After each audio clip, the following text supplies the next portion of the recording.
Honorable Chief Minister Thiru M.K. Stalin sir, vanakkam. We all happen to read your statement that is put out on the social media handle, and also your son's statement that is put out on the social media handle. It is good that both of you are toning down and both of you know that you are fighting a losing battle over the last 3-4 days. And today, not only have you defended something, but also you have spoken some lies against our Honorable Prime Minister Narendra Modi ji. I believe it is my bounden duty as a BJP Karyakarta to respond to that. I am sure with the way our Honorable Prime Minister is working with integrity and with his hard work, even as we speak now, he is in Indonesia promoting our national interest. And immediately September 9 and 10, the G20 meeting that is going to happen where India will be at the center stage of global map. So please don't bother our Prime Minister to respond to your unfounded, false and diabolical allegations. Sir, at the outset, you mentioned Sanatana Dharma, which essentially itself practices discrimination. That is why your movement is founded. Sir, I would like to take back you to two eminent leaders who were born out of your movements. One is the great leader from the scheduled caste community, Mr. M.C. Raja. Do you know, sir, why did he quit Justice Party in 1923? A great Dalit leader, M.C. Raja, he quit Justice Party in 1923 because he said, the very founding principle of Justice Party is not in tune with what they practice. Justice Party, when they came into existence, they said they want to abolish the Brahminical domination in Tamil Nadu. That was their allegation from the Justice Party. M.C. Raja said, the so-called Brahminical domination is replaced by the upper caste Hindu domination. There is no space for an SC leader inside the Justice Party. That is why painfully he quit in 1923. I am sure, sir, you will not have missed out Madam Satyavani Muthu. She was the first Dalit woman minister from Tamil Nadu. 1974, right inside the Tamil Nadu Assembly, as a member of your father's cabinet, she leveled serious allegations against Mr. Karunanidhi inside the assembly, stating that Mr. Karunanidhi is against the interest of Dalit community and SC community. The funds are not being given. So she has got certain misgivings. And inside the assembly, in the Indian history, we never seen a minister complaining against her own chief minister. What is the price Madam Satyavani Muthu got? She was dismissed from the ministry and later she was removed from the party also. These are some of the instances where I can give you in the early part of your movement, how Dalit leaders were treated right inside your party. When you say that you are here to abolish certain ills of Sanatana Dharma and to promote equality, it is like Satan talking about Vedas to the God. So please don't get into that territory, sir. That is my humble submission to you. Also, sir, you mentioned that DMK as a party is very progressive. Anyone who's looking at your cabinet, current cabinet now, out of 35 ministers, 3 ministers are from the SC community. 2 women ministers. Do you call this as progressive? Less than 10%. And all the brothers and sisters who have come from the SC community, you have given some minor portfolios to them, insignificant portfolios. Look at our Honorable Prime Minister Narendra Modi ji's current cabinet. I am just doing a basic comparison. Out of the 79 ministers, 20 ministers are from the SC/ST community, 11 ministers are women, 5 ministers are from the minority community. I am sure, sir, you will clearly understand that you really don't practice what you preach. Even if I take Uttar Pradesh, out of 52 ministers, 9 ministers are from the SC/ST community. So you don't give them political rights, you don't give them political powers, then what are you talking about improving the standards of the oppressed community? Again, I would like to bring certain things for your recall, sir. In Tirunelveli, when the Manjolai tea workers protested, when they were brutally killed because of the police action, when they jumped into the Tamarabarani river, close to 17 people got killed, including a month-old child. When the action was sought against the police officer, what did your father, Kalaignar Karunanidhi, say? He said, no, if I take action against some police officers, their community will feel offended. So I am not going to take action. So DMK as a party is run on caste lines. DMK as a party is meant to promote caste in Tamil Nadu. That is why, more than any other part of India, Tamil Nadu sees the highest number of caste violence. Tamil Nadu sees the highest number of caste conflict. Tamil Nadu has got the highest number of caste fault lines, including, the latest research says, the prevalence of two-tumbler system is one of the highest in Tamil Nadu.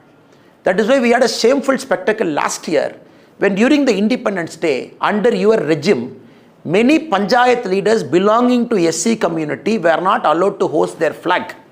And we raised a big agitation and demonstration for that. So what are you talking, sir? Sanatana Dharma by its very nature is timeless. It doesn't have an origin, doesn't have an end. Sanatana Dharma predates any religion. Sanatana Dharma, as a dharma, it believes a human being is a god. It also not only human beings, it looks at all the living beings.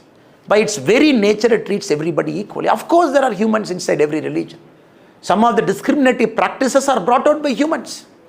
When one human brings out a discriminative practice within a Sanatana Dharma, the other human beings, great saints and reformers, they come within the Sanatana Dharma, they give a voice against the discrimination and try and abolish it. That is why we have Swami Sakajananda. That is why we have Dayanand Saraswati. That is why we have some of the greatest reformers within the Tamil Hindu society who are the crusaders to remove some of the ill effects brought inside the Sanatana Dharma by human beings. For that, your son wants to eradicate Sanatana Dharma itself. It clearly shows what little understanding you have about Sanatana Dharma and your son's understanding about Sanatana Dharma. This is the land of Alvars and Nayanmars, not about Alvars and Nayanmars per se. Out of the 63 Nayanmars, 17 Nayanmars are Brahmins. What about the rest of the community? Many Nayanmars come from the oppressed community. We worship them as saints. This is the spiritual land. Out of Alvars, 3 Alvars are Brahmins. Where are the rest of the Alvars come from? They come from oppressed community. So what are you talking about?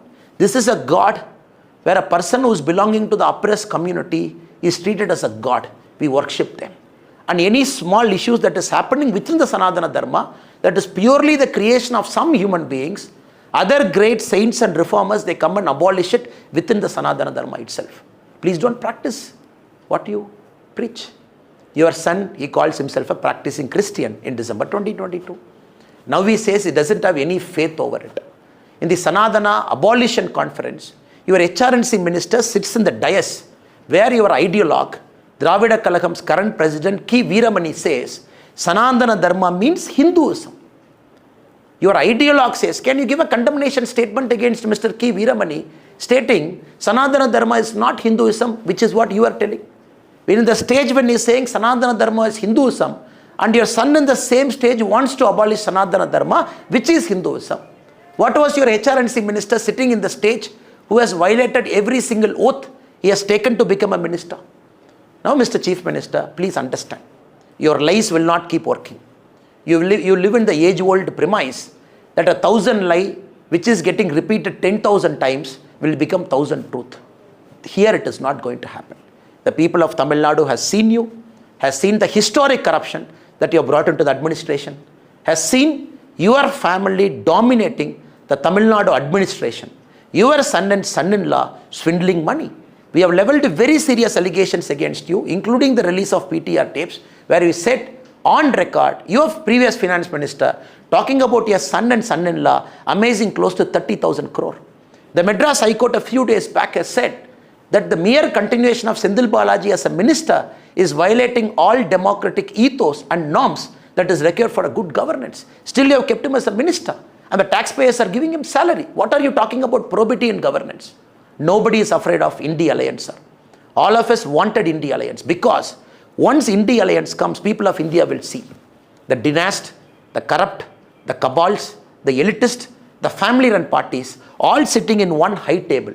It is like Judas trying to go after the Christ after the Great Supper. If I can quote you from one thing, from a religion which your son said belongs to. Sanatana Dharma by its very nature, it accommodates everybody. In Sanatana Dharma, Christian faith, Muslim faith, Sikh faith, any other faith is as important as a Hindu faith. That is how the government of India, that is how the Honorable Prime Minister, that is how Narendra Modi ji has been doing the administration for the last 9 years plus. Please don't level any allegations that you don't know about. So the coming election, we have challenged you. Let us fight on Sanatana Dharma. Let DMK say it is going to abolish Sanatana Dharma. We will say we will protect and preserve Sanatana Dharma. We will see where people of Tamil Nadu are going to vote. Because we know the DMK drama for the last many years. After you come to power, the first year is opposing Sanatana Dharma. Second year, you say abolishing the Sanatana Dharma. Third year, you want to brutally root out Sanatana Dharma. Fourth year, you say you are a Hindu. You say 90% of DMK party men are Hindu. Fifth year, you take a veil to say you are also a Hindu. So this drama, Tamil Nadu has seen for the last many, many decades. When elections comes, you suddenly become an Amar and an Akbar and an Antony, which Mr. Rahul Gandhi ji, for the last 17 failed attempts, is trying to do the same thing, becoming Amar in one state, becoming Akbar in one state, becoming Antony in one state. The people of India and the people of Tamil Nadu and the whole of Bharat have read into your elitist, cabal, family-oriented, corrupt practices. Come 2024, DMK as a party is going to get wiped out. I didn't say it, your son said it. Because D stands for dengue, M stands for malaria, and K stands for Kosu. Good luck, sir.